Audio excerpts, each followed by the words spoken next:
BRS అధినేత మాజీ ముఖ్యమంత్రి కేసీఆర్ కుమార్తె కల్వకుంట్ల కవిత అంశం రాష్ట్ర రాజకీయ వర్గాల్లో చర్చానీయాంశం అవుతుంది.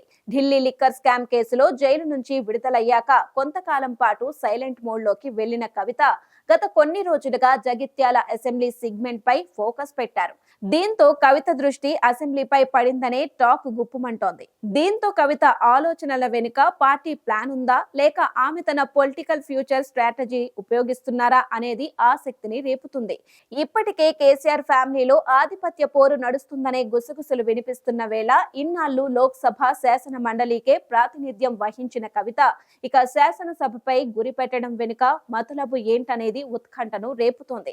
రాష్ట్ర రాజకీయాల్లో చక్రం తిప్పాలనే ఆలోచనలో ఉన్న కవిత ఉమ్మడి కరీంనగర్ జిల్లా రాజకీయాలపై పట్టు సాధించే దిశగా పావులు కదుపుతున్నారనే చర్చ జరుగుతోంది. ఇందులో భాగంగా బీఆర్ఎస్ నుంచి గెలిచి కాంగ్రెస్ లో చేరిన డాక్టర్ సంజయ్ విషయంలో ఉప ఎన్నికలు వస్తే అక్కడి నుంచి కవిత బరిలోకి దిగుతున్నారనే టాక్ వినిపిస్తోంది.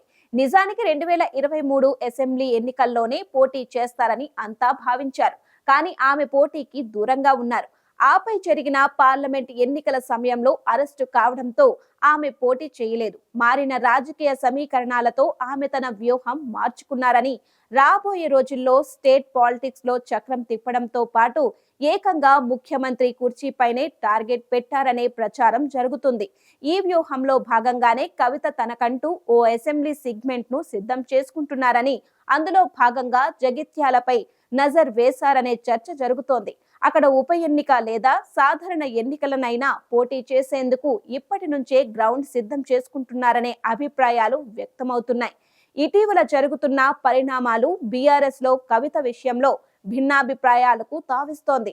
కవిత బీసీల నినాదంతో ముందుకు వెళుతున్నారు. బీసీ కులగణన చర్చ విషయంలో శాసన మండలిలో పార్టీ సభ్యులు బాయ్కట్ చేసి వెళ్లిన కవిత ఒక్కరే సభలో చర్చకు హాజరయ్యారు. కులగణన సర్వేకు కేసీఆర్ కుటుంబం దూరంగా ఉంటే కవిత మాత్రం సర్వేలో పాల్గొన్నారు. ఇదే సమయంలో గతంలో కంటే ఇటీవల తన అనుచరులకు మరింత అందుబాటులోకి వస్తున్నారనే టాక్ వినిపిస్తోంది. దీంతో కవిత నిర్ణయాలు బీఆర్ఎస్ లో ఎలాంటి పరిణామాలకు దారి తీయబోతున్నదనేది చర్చ నడుస్తోంది.